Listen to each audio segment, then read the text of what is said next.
out of sight, out of mind. You'll find someone new, but I can't change my love the way that you do. Welcome to the West End Video Newsletter. My name is Joe LaPiccolo, your host for this week's newsletter. We got a great show coming up. We have some former West End residents here, and they're going to go back and tell you all about their experiences about growing up in the West End and what an impact it made in their lives. And also, they're advertisers in the West End newsletter. And the West End newsletter started about just about 10 years ago now, and we started off with a one-page newsletter. And look what we have today, and there's plenty of photos and all stories about people's memories on the West End, because it was a great place. It was a wonderful place to live. And people moved from the West End. Our homes were taken, and nobody could ever duplicate that. No, I meet West Enders no matter where I go, and they live in West Roxbury or even out of state, and they have never found a place like the West End. And this brings us all together. Without this, we call ourselves like a community without buildings, because there are no buildings left. They took it all away from us, and people really can't wait for the next issue to come out. If it's not mailed out on time, boy, the phone rings off the hook. Where's my newsletter? Because this keeps the community together. This keeps the spirit going of the West End, and part of what makes this West End go is the advertisers, and our guest today advertising the newsletter. And here, as you see. Did you get a good shot of that? Is the West End directory. And it's simply amazing because the West End has gone over 32 years ago, and here you have former West Enders where there's no community, and the businesses still advertise and patronize the newsletter, and it's just wonderful. And as they say, there's no place like the West End in the world. And now we're going to get to our special guest, and I'd like to introduce, first of all, Mr. Ray Harris. And Ray, can you tell us your business, where it is, and what you do? Well, my business right now is in Malden, and I do draperies and bedspreads, interior design. Mm-hmm. That's great. And how long have you been there? In this location, about 22 years. Mm-hmm.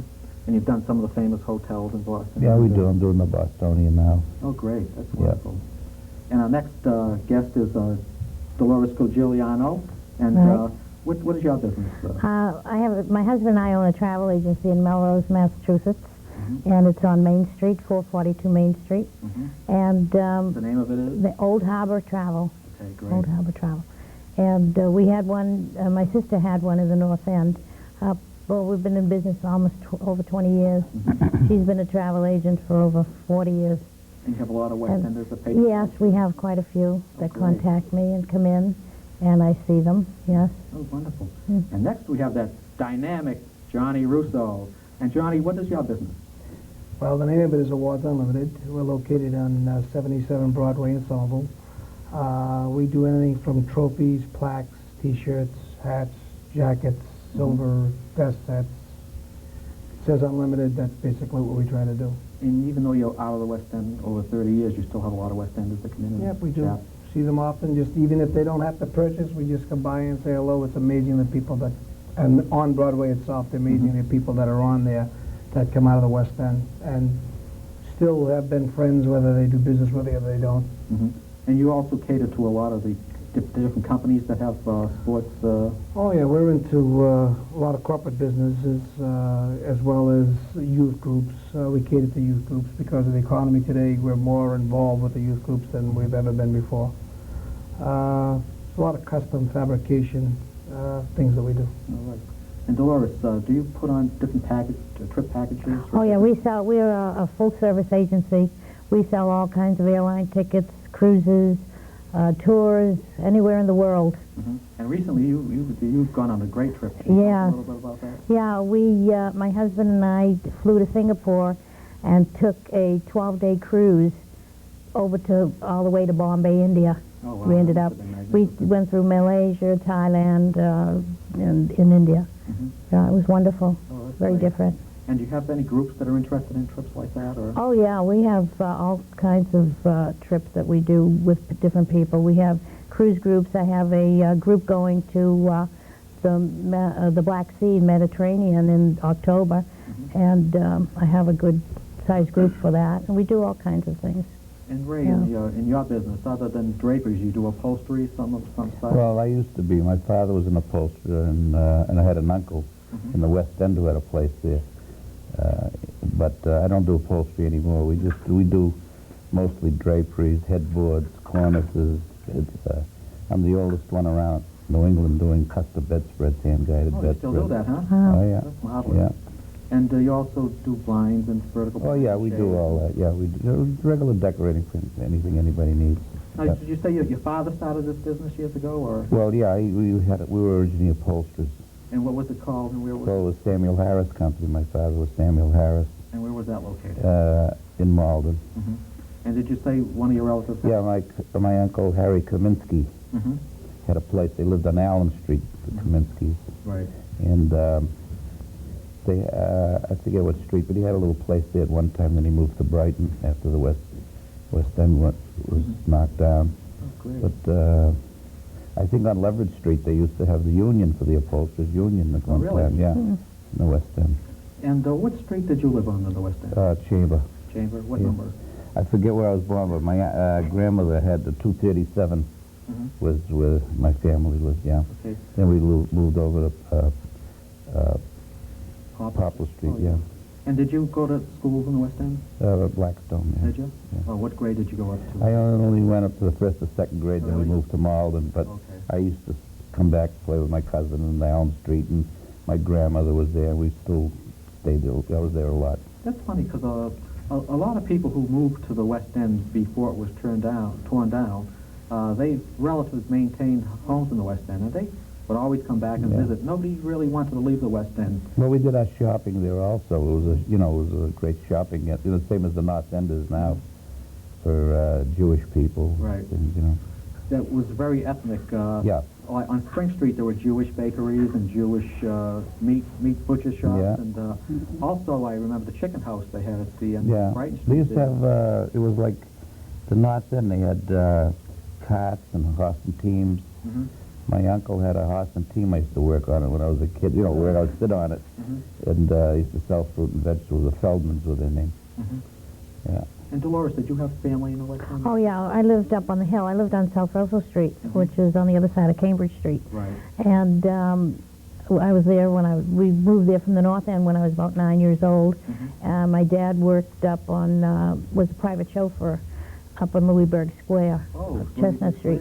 Square. Yeah, and he became the gardener and caretaker of Louisburg Square until he was in his 80s when he died. He was Oh, wow. still up the hill.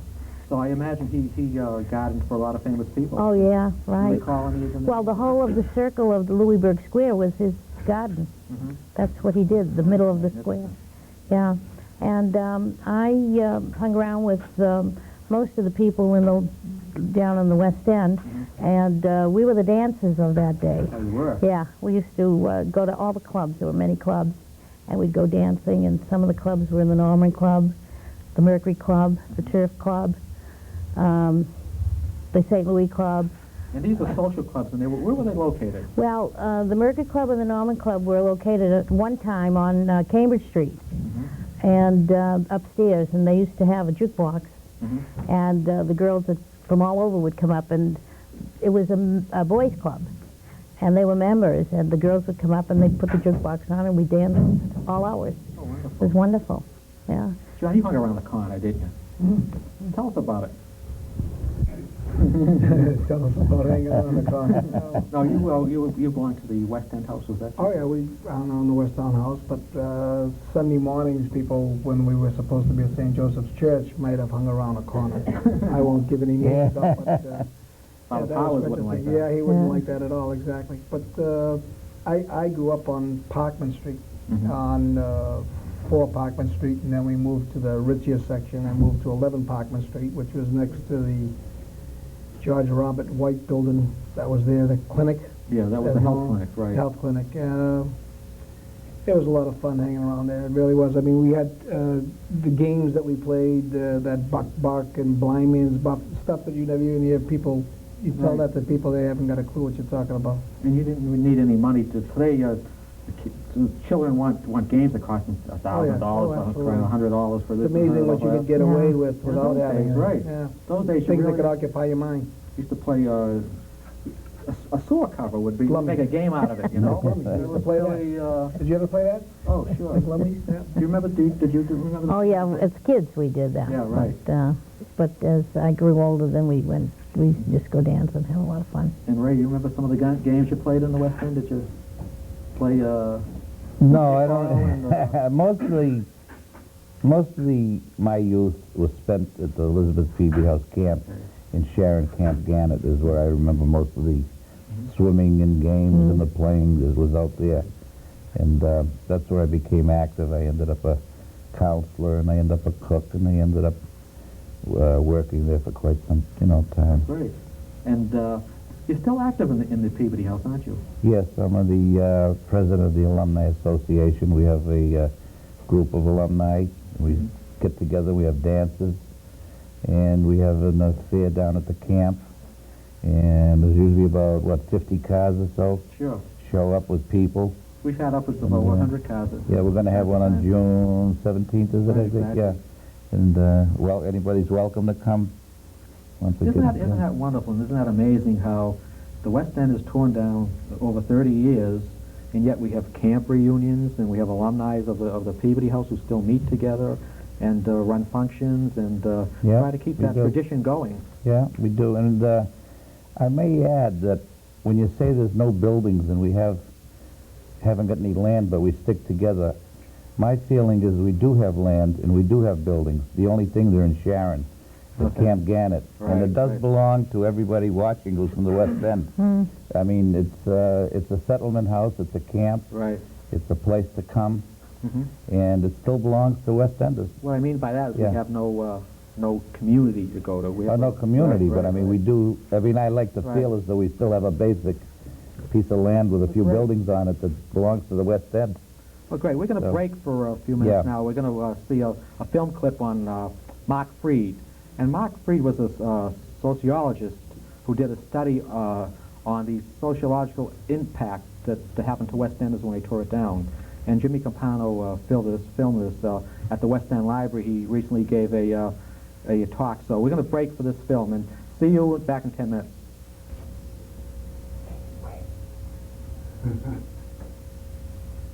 It was the first study of its kind, and Dr. Freed is here to tell us about it, and the impact that the dislocation has had, and the grief it has had on the people that used to live in the Old West End. And I leave everything to you. Okay. Greetings, ladies and gentlemen. So here we are in the library of the Old West End. I think you probably all know a great deal about the West End. Nonetheless, I'll tell you a little bit about how the project got started and how our research got started, and some of the kinds of things that we found in the course of our work. As you almost certainly know, in 1958, the urban renewal proposal of the city of Boston was accepted by the federal government. And at that point, this was after 5 years of trying to work this out and manipulating various kinds of documents and data in order to convince the federal government that this was a viable and acceptable urban renewal plan. In effect, 50 acres of land were taken and 2,700 families were moved out of the West End in a period of approximately 2 years. The bulk of the families were moved within the first year. How did our study come about? Eric Lindemann was chairman of the psychiatry department at Mass General Hospital, and he was very much interested in what he referred to as the spectrum of coping mechanisms that people use in response to crises. At the same time, there was a man at the National Institute of Mental Health who was very much interested in problems of communities and the way communities function. Can you hear me in the back, by the way? And the way communities function. And he had lots of money available to him to support such studies. So in fact, he began to offer Lindemann the possibility of getting a lot of money. I came onto the project thinking that it was all set up and all planned, only to discover that nothing had been written, no proposal had been written, and that Lindemann was the kind of person who wouldn't tell me that that's what he expected me to do. But little by little, I began to realize that that's what I was expected to do. And in order to get the money, this is what had to be done. I had a number of meetings, of course, with Leonard Duell, and by that time, Herb Gans had arrived, and he didn't actually work on the proposal, but he did help me a number of times. He moved into the West End, lived there, and did his own interviews, more or less separately from the bulk of the study. But nonetheless, we interacted a fair amount around this. It was in the fall of 1957, shortly before the actual taking of the property, that we began to work on the study. Now, this was a very large-scale study, and although we started with a small staff, little by little, the staff grew, and eventually it became a very, very costly and very, very large-scale study with, I must say, a tremendous amount of impact. One of the questions that academicians like myself often ask is there any social consequence to the kinds of things we do? We're all interested in doing research and finding out about things, and frequently feel a little frustrated that there are no effects of our work on the larger society. Well, here's one instance in which we know for a fact that this study really did have a tremendous impact on the larger society and on the whole issue of urban renewal and relocation.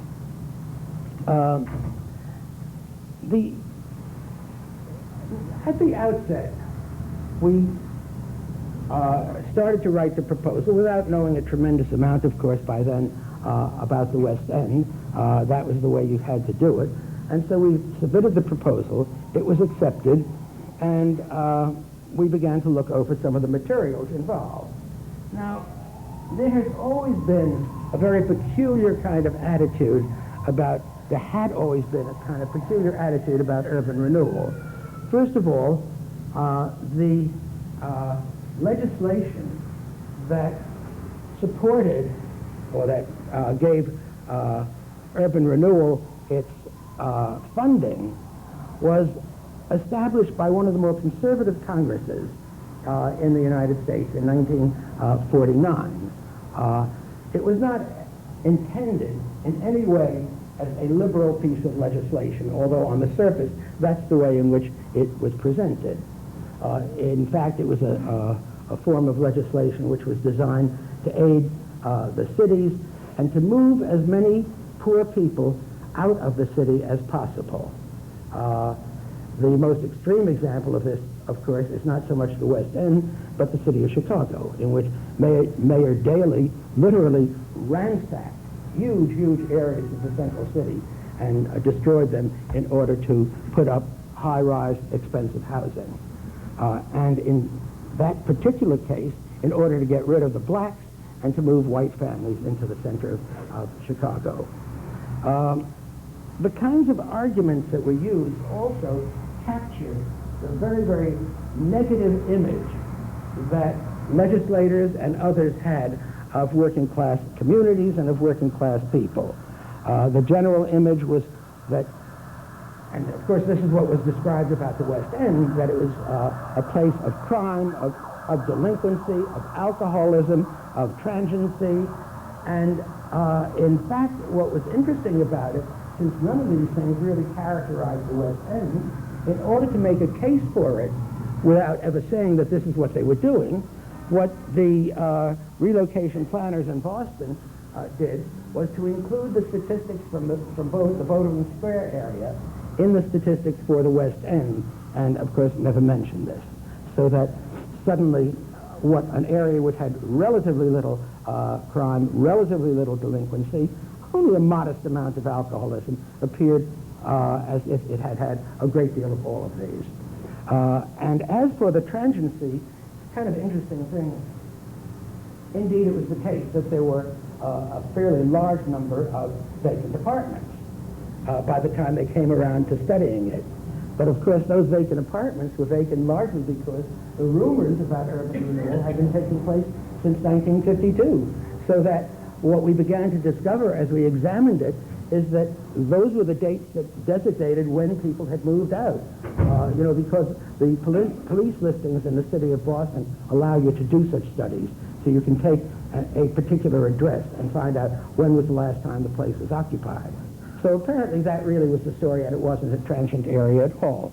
In fact, just to jump ahead of myself, one of the most striking things about some of the first interviews we did with people was the fear that most people had about moving into an unfamiliar area where there might be crime, delinquency, alcoholism, all of the things that, that were claimed for the West End, but which really were only minimally true. Initially, the opposition to the urban renewal plan was very, very intense. Most of the social workers in the area, and it was an area, of course, that was filled with settlement houses, most of the politicians who had any contact with the West End were very powerfully opposed to it. In an attempt to win over this mass opposition, what was done was the urban renewal plan was designed so that it included low-income housing, middle-income housing, as well as high-income housing. As the opposition diminished, so did the low-income housing, so did the middle-income housing, and eventually you had a high-income housing project almost entirely.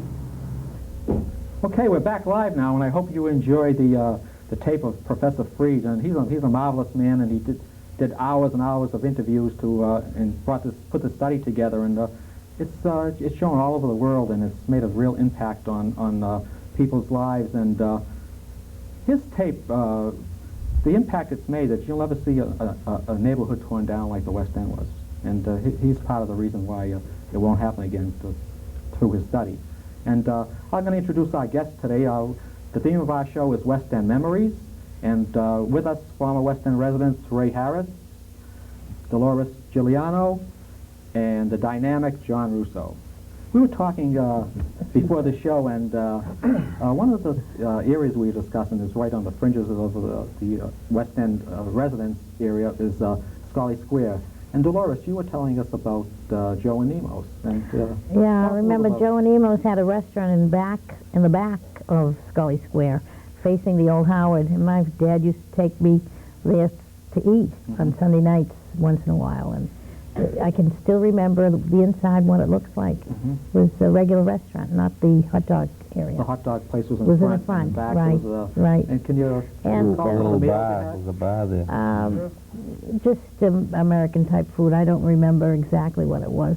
Ray, you remember something? Yeah, I do. It was like a bar, and then they had, well, I remember they had either a steak or a lobster with a mug of pea soup or some kind of soup with a baked potato and a salad for $1.75. That was a gourmet meal. Yeah, that was. I mean, it was really was. But I mean, a lot of people never went in the back. They just had the hot dogs. Yeah. But they did serve a great meal in the back. That's Johnny. He never I went. couldn't go in the back. They never allowed me in the back at $1.75. Yeah, I'd yeah. go in the front and get those. That's where the hot girls dogs. hung out from the old Howard. There you though. go. Three hot dogs per quarter. That's what I did. All around?